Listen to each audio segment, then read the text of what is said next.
नमस्कार, कंज्यूमर अड्डा में आपका स्वागत है। और आज बात होगी वैक्सीनेशन की, जहां पर आम जनता के लिए अब वैक्सीनेशन शुरू हो गया है। हालांकि आम जनता से यहां अभी मतलब है कि दो कैटेगरीज, एक कैटेगरी है जो कि 60 साल से ऊपर के लोगों की है, उसमें सब आएंगे। 60 साल से ऊपर के जो भी बुजुर्ग देश में हैं उनका वैक्सीनेशन शुरू हो चुका है। और ऐसे लोग जिनकी उम्र तो 45 साल के ऊपर है लेकिन उन्हें कोई कोमॉर्बिडिटी यानी कोई और गंभीर बीमारी है, उनको भी टीका लगाने की पात्रता होगी। लेकिन इनके लिए शर्तें क्या होगी, कैसे लगवाएंगे, कहां रजिस्ट्रेशन होगा, कहां जा सकते हैं, ये सब हम आपको कार्यक्रम में बताएंगे। और साथ ही ये भी कि अब प्राइवेट हॉस्पिटलों में भी टीकाकरण की इजाजत दे दी गई है।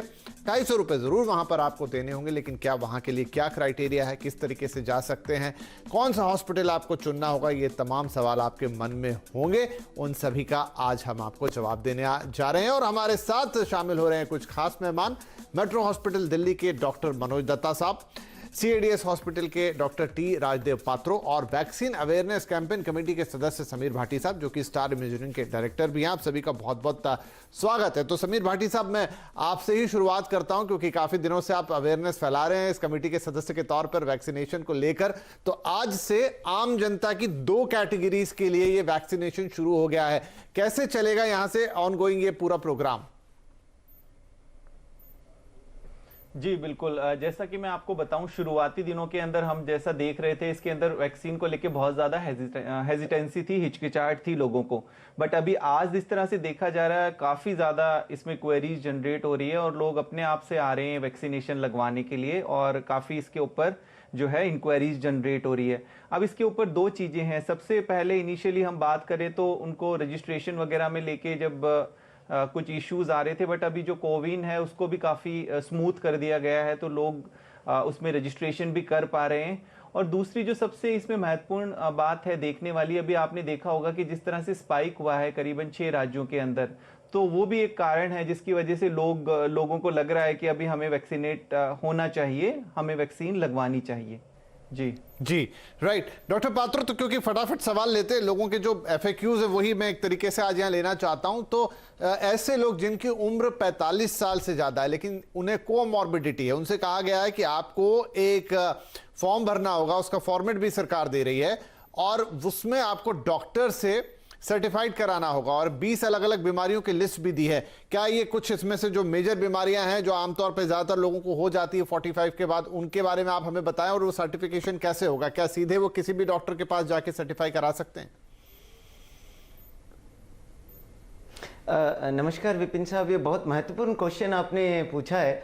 ये प्रश्न का जवाब ये है कि 45 के बाद जिनके अगर रिसेंटली उनके 1 साल के अंदर बाईपास सर्जरी हुई हो, या वेल्व रिप्लेसमेंट हुआ हो, या उनकी कोई इम्यूनिटी रिलेटेड कोई प्रॉब्लम है, या उनको कोई ट्रीटमेंट चल रही हो, कैंसर की इलाज चल रहा हो, या कोई इम्यून डिफिशिएंसी डिजॉर्डर है जैसे HIV हुआ है, या कोई भी ऐसे रेड ब्लड सेल्स की बीमारियां हैं, सिकल सेल डिजीज है, थैलेसीमिया है, एप्लास्टिक एनीमिया है, या किसी के सीवियर लंग डिजीजेस हैं, ये सर्टिफिकेशन इसलिए जरूरी है। 45 के बाद जिनके ये कोई ना कोई एक बीमारी जब उनके अंदर होती है, तो वो जिस डॉक्टर से स्पेशलिस्ट ट्रीटमेंट कर रहे हैं उनसे एक क्लियरेंस सर्टिफिकेट लेना पड़ेगा कि क्या ये वैक्सीनेशन वो ले सकते हैं।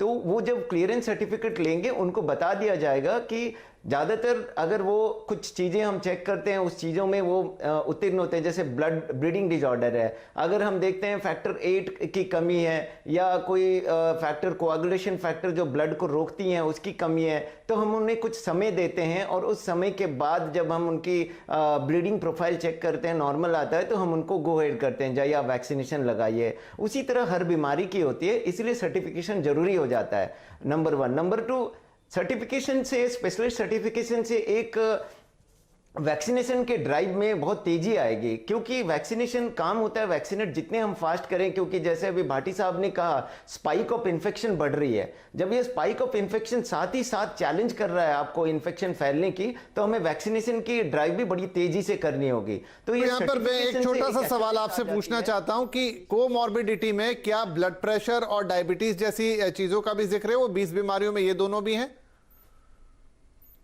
बिल्कुल सर, बिल्कुल। Diabetes, blood pressure, heart diseases और लंग डिजीजेस, ब्लीडिंग डिसऑर्डर, इसके अलावा जो न्यूरोलॉजिकल डिसऑर्डर है वो भी उसमें इंक्लूडेड है। क्योंकि हाँ, ज्यादातर लोगों को, मतलब बहुत सारे लोगों को कोई बहुत बड़ी बीमारी ना हो, लेकिन बीपी, शुगर ये तो 45 के बाद बहुत कॉमन हो चला है। तो ऐसे तमाम लोग अपने डॉक्टर से सर्टिफिकेशन लेकर जा सकते हैं लगवाने के लिए ये वैक्सीन। वो सर्टिफिकेशन आपको वहां पर दिखाना होगा। डॉक्टर मनोज, एक और चीज है यहां पर जो बड़ी इंपॉर्टेंट है कि 2 वैक्सीन हमारे देश में अवेलेबल है। कोवैक्सीन है और एक कोविशील्ड है। कोविशील्ड जो कि एस्ट्राजेनेका का वैक्सीन है, और कोवैक्सीन यानी कि जो भारत बायोटेक का है, जिसको लेकर शुरू में थोड़ी सी कंफ्यूजन्स भी थे। क्या अब ये 2 वैक्सीन में से आपके पास ये होगा कि आप कौन सा वैक्सीन लगवाएंगे, या फिर जो हॉस्पिटल में उस वक्त उपलब्ध होगा वो वैक्सीन आपको लगवाना होगा? जो भी हॉस्पिटल में उपलब्ध होगा वैक्सीन वही लगाया जाएगा। हालांकि दोनों वैक्सीन एब्सोल्युटली सेफ हैं। इतने डॉक्टरों ने ये फर्स्ट फेज जो 16 जनवरी से शुरू हुआ था उसमें 1.63 करोड़ डॉक्टर्स, फ्रंटलाइन वर्कर्स को ये ऑलरेडी वैक्सीन एडमिनिस्टर किए गए हैं और ऐसा कोई मेजर साइड इफेक्ट नहीं पाया गया है दोनों वैक्सीन के साथ। तो जो भी अवेलेबल होगा उस सेंटर में, कोविड वैक्सीनेशन सेंटर में जो प्रोवाइड किया जाएगा वो वैक्सीनेशन दिया जाएगा, इसमें चॉइस नहीं होगा। राइट, तो ये भी एक और बात क्लियर होती है। और आपको ये भी बता दें कि आज प्रधानमंत्री ने भी अपना वैक्सीनेशन कराया है, और उन्होंने खुद ने जो भारत निर्मित कोवैक्सीन है, जो कि भारत में ही बनाई गई है, डेवलप की गई है, भारत बायोटेक और आईसीएमआर ने मिलकर इसे डेवलप किया है, उसे ही लगवाया है। ये तस्वीरें भी आप देख रहे हैं। आज सुबह ही उन्होंने एम्स में पहुंचकर अपना वैक्सीनेशन करवाया और ये संदेश भी दिया कि जो भी लोग इस सेकंड फेज में पात्र हैं, यानी 45 साल वाले विद कोमॉर्बिडिटी की गंभीर बीमारी के साथ ग्रसित हैं और 60 साल वाले, वो जल्दी से जल्दी अपना वैक्सीनेशन करवाएं और ये टीका लें। और 250 रुपए में प्राइवेट हॉस्पिटल में भी ये वैक्सीनेशन उपलब्ध। एक छोटा सा ब्रेक लेते हैं, लेकिन ब्रेक के बाद बहुत सारे लोगों को कंफ्यूजन है कि रजिस्ट्रेशन कैसे होगा, उसमें क्या चीजें करनी है, क्या नहीं करनी है, उसकी जानकारी देंगे इस छोटे से ब्रेक के बाद।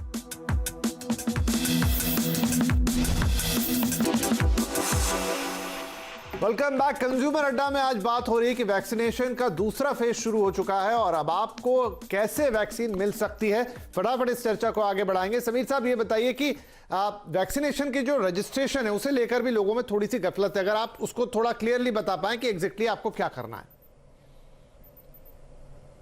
जी बिल्कुल, इसमें जो कोविन का पोर्टल है, बेसिकली उस पोर्टल पे आपको रजिस्टर्ड करना है। उस पोर्टल पे आप रजिस्टर करेंगे, अपना रजिस्ट्रेशन नंबर जो आप एंटर करेंगे, उस रजिस्ट्रेशन में आपको एक ओटीपी आएगी और आगे का प्रोसेस उसमें दिया हुआ है। जिस तरह से कोई भी आप अपनी गवर्नमेंट आईडी उसके अंदर अपलोड करेंगे, उसमें नंबर आप रजिस्टर्ड करेंगे। और दूसरा एक इसमें जो 45 वाले कोमॉर्बिड वाले पेशेंट है, जिसमें अभी जैसे डॉक्टर पात्रों ने भी बताया कि उनके लिए डॉक्टर से एक सर्टिफिकेट चाहिए, उसके लिए एक आपका जो ऑलरेडी जो गवर्नमेंट की तरफ से जनरेट हुआ है 20 जो जिसमें आपकी सारी डिजीज लिखी गई हैं, उसमें से भी आप डॉक्टर से उसको सर्टिफाई करा के और उसको भी आप अपलोड कर सकते हैं। एक जो अभी आपने पूछा था जिसमें डायबिटीज और हाइपरटेंशन का, उसमें मेंशन किया हुआ डायबिटीज मतलब मोर देन 10 इयर्स आपको, या diabetes with complication and hypertension.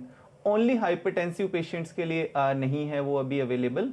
अच्छी क्लैरिटी आपने दे दी कि diabetes with more than 10 years और diabetes in connection with hypertension है तो ही होगा। अकेला हाइपरटेंशन या डायबिटीज सिंपली आपको अभी हाल फिलहाल में हुई है तो उसके लिए नहीं है। तो ये एक इंपॉर्टेंट इंफॉर्मेशन। इसके अलावा समीर जी, यहाँ पर आपको क्या अपना हॉस्पिटल, टाइम स्लॉट, ये सब भी चुनने का उसमें विकल्प है? जी बिल्कुल, इसके अंदर आप अपना टाइम स्लॉट भी सिलेक्ट कर सकते हैं और उस दूसरा इसके अलावा वॉक इन फैसिलिटी भी दी गई है। पर वॉक इन के अंदर अभी पूरी तरह से क्लैरिटी नहीं है, क्योंकि वॉक इन के अंदर जो उस दिन का कोटा है वो उसके बाद ही फिर वो वॉक इन के लिए वहां पे ऑन स्पॉट रजिस्ट्रेशन हो सकता है और उनको फिर नेक्स्ट टाइम स्लॉट और वो दिया जाएगा। बाकी उसके अंदर अपॉइंटमेंट और टाइम का स्लॉट अवेलेबल है। राइट, और ये अलग अलग राज्यों पे भी निर्भर करेगा कि वो क्या पॉलिसी अपनाते हैं। तो आपको अपने राज्य में क्या पॉलिसी अपना रही है सरकार, वो देखना होगा। जहां वॉक इन के लिए बात कर रहे हैं, आप सीधे जाके ये ले सकते हैं। 250 रुपए का ये वैक्सीन आपको मिलेगा, 150 रुपए वैक्सीन का कॉस्ट और 100 रुपए सर्विस चार्ज। डॉक्टर पात्रो, एक इंपॉर्टेंट क्वेश्चन ये है कि एक आंकड़ा ये कह रहा है कि अभी हेल्थ वर्कर का लग के चुकी है वैक्सीन, लेकिन 10 लाख हेल्थ वर्कर ऐसे हैं जो अपना सेकेंड डोज लेने ही नहीं पहुंचे।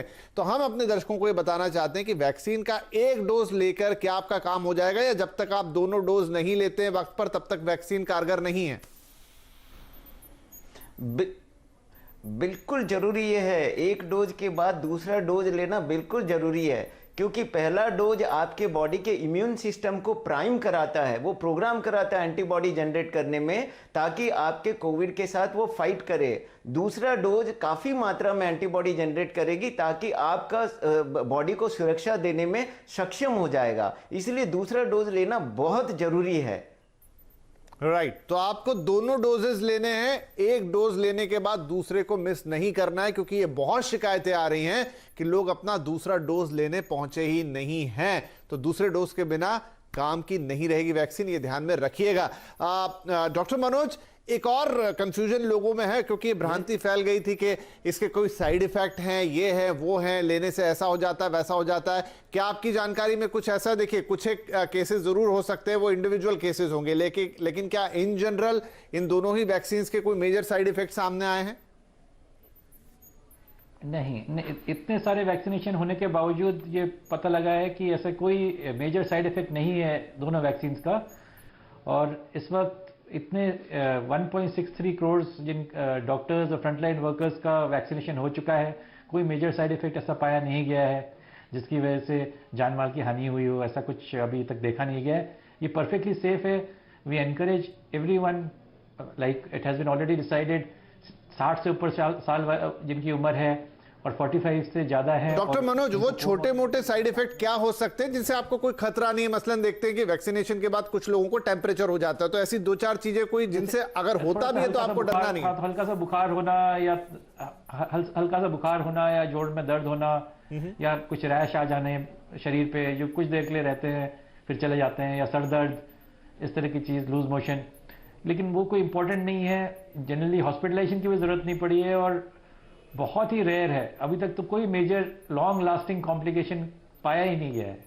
राइट और यहां दर्शकों को यह भी बता दें कि जब आपको वैक्सीनेट किया जाता है तो आपको करीब आधा घंटे तक वहीं सेंटर पे रोका जाता है, ताकि देखा जा सके आपको कि कोई आपको उसका रिएक्शन तो नहीं हो रहा। और इसके अलावा भी वो कोविन ऐप हो चाहे आरोग्य सेतु हो, क्योंकि वहां से भी रजिस्ट्रेशन हो रहे हैं, वहां पर भी आपको ट्रैक किया जाता है कि बाद में भी आपको किसी तरह की कोई परेशानी तो नहीं हो रही। तो इसका मतलब है अभी तक कोई मेजर केस आया भी नहीं है, और साथ में ये भी कि आपकी ट्रैकिंग भी हो रही है। ऐसा नहीं है कि आपको वैक्सीन लगा के सिर्फ छोड़ दिया जा रहा है। चलिए एक छोटा सा ब्रेक और लेने का वक्त आ गया, लेकिन ब्रेक के बाद सबका इंतजार कब खत्म होगा, आगे के चरणों में किस तरीके से वैक्सीन लगेगी, और एक बिल्कुल ही एक नॉर्मल आदमी के लिए वो नंबर कब आने वाला है, क्या लंबा इंतजार या एक आध महीने के अंदर आपको भी मौका मिलेगा? छोटा सा ब्रेक, तुरंत हाजिर हो।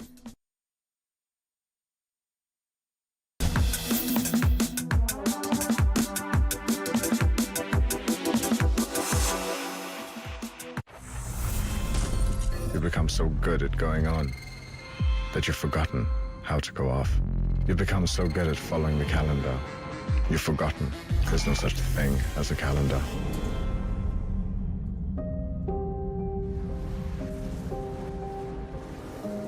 It's all made up because the roads don't know what day it is. The sunrise doesn't care that it's not the weekend. The hills don't know that it's the middle of the week.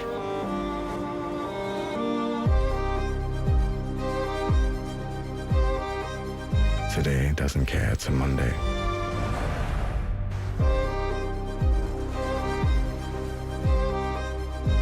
Today wants you to start living. Tata Safari. Reclaim your life. Actually, Nifty 50 ETF is a great investment for the long term. And how long is your long term? Kids' education, their marriage. Kids and their marriage. Early retirement, foreign trips, our own farm. Bus, control, don't take off. Nifty 50 ETF. It's smart. It's simple. ETF investments are subject to market risks. Please read all scheme-related documents carefully before investing. बढ़ो बढ़ो बढ़ो मेरे संग,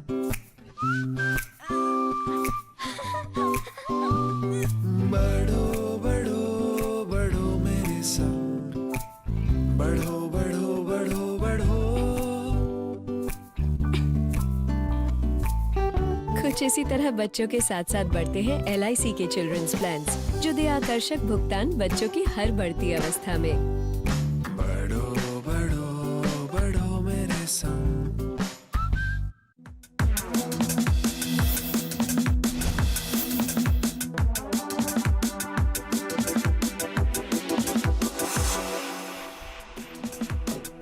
consumer अड्डा में आज बात हो रही है वैक्सीनेशन के दूसरे चरण की हो गई है शुरुआत, और अब आपका नंबर कब आएगा फटाफट यहां पर जानकारी लेते। तो समीर भाई, इस चरण में करीब 27 करोड़ लोगों को वैक्सीन लगनी है, और अब तो आपने प्राइवेट हॉस्पिटल्स को भी ये काम दे दिया है, तो हम क्या उम्मीद करें कि ये चरण कब तक खत्म होगा? और बिल्कुल ये आम जनता में जो नागरिक शामिल है, जिनकी उम्र कुछ भी हो सकती है और जिन्हें जरूरी नहीं कि कोई तरह की बीमारी हो, उनको अब कब मिलेगी ये वैक्सीन, कब तक उम्मीद करें?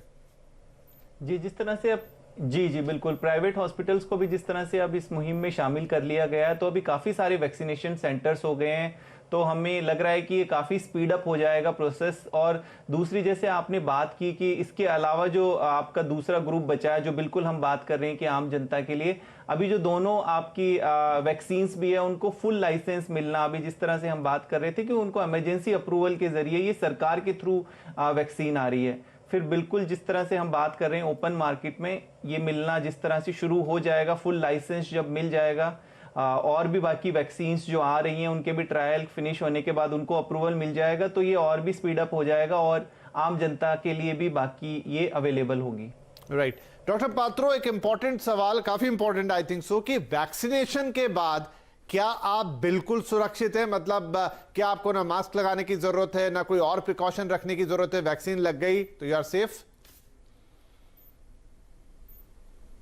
नहीं सर, ये बात बिल्कुल मैं क्लियरली बोलना चाहूँगा दर्शकों को आपके जरिए कि आपको अगर वैक्सीनेशन हो चुका है तो आपके लिए एंटीबॉडीज बन रही हैं। ये जरूरी नहीं कि आपको इन्फेक्शन नहीं होगा, लेकिन आपको अगर इन्फेक्शन हुआ तो आपके लिए कोई खतरा नहीं होगा, लेकिन आप फैला सकते हैं, इसीलिए आपको मास्क लगाना जरूरी है। दूसरे जितने भी वैक्सीनेट हो रहे, जब तक कोरोना नहीं गया, कोरोना की स्प्रेड नहीं रुकी, तब तक आपको मास्क लगाना पड़ेगा, लेकिन खतरा आपको नहीं रहेगा, लेकिन आप कैरियर जरूर बनेंगे।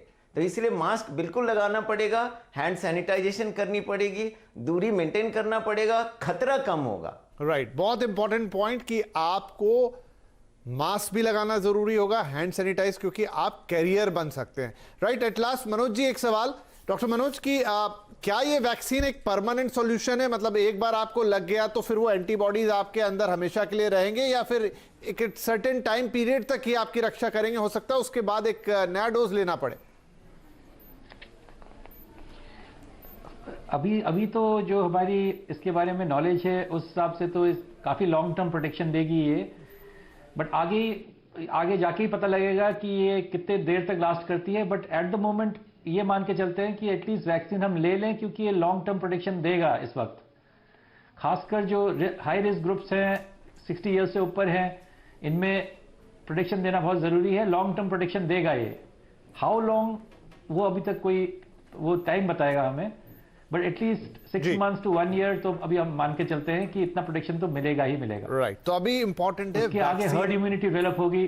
जी, तो अभी इंपॉर्टेंट है वैक्सीन लेना। सारा तौर तरीका हमने आपको आज बता दिया, कहां कहां उपलब्ध है, कैसे उपलब्ध है, कैसे आप रजिस्ट्रेशन कराएंगे, क्या किसी साइड इफेक्ट की चिंता करनी है नहीं करनी है, 45 साल वाले जो लोग हैं उनको किन कंडीशन में ये वैक्सीन मिल सकती है और उन्हें सर्टिफिकेशन में क्या चीज़ों की ज़रूरत पड़ेगी। तो आई होप कि इतनी जानकारी आपके लिए काफ़ी होगी। तो क्या कहें, हैप्पी वैक्सीनेशन, क्योंकि कोरोना से बचने के लिए ज़रूरी है। और हाँ, जो डॉक्टर साहब ने कहा, ध्यान रखिएगा वैक्सीनेशन के बाद भी आपको मास्क और सैनिटाइजर का प्रयोग ज़रूर करना है, ताकि आप किसी और को खतरे में ना डालें। तो आप तीनों ही महानुभावों का इस कार्यक्रम में शामिल होने के लिए और ये सारी ज़रूरी जानकारियाँ देने के लिए बहुत शुक्रिया। नमस्कार।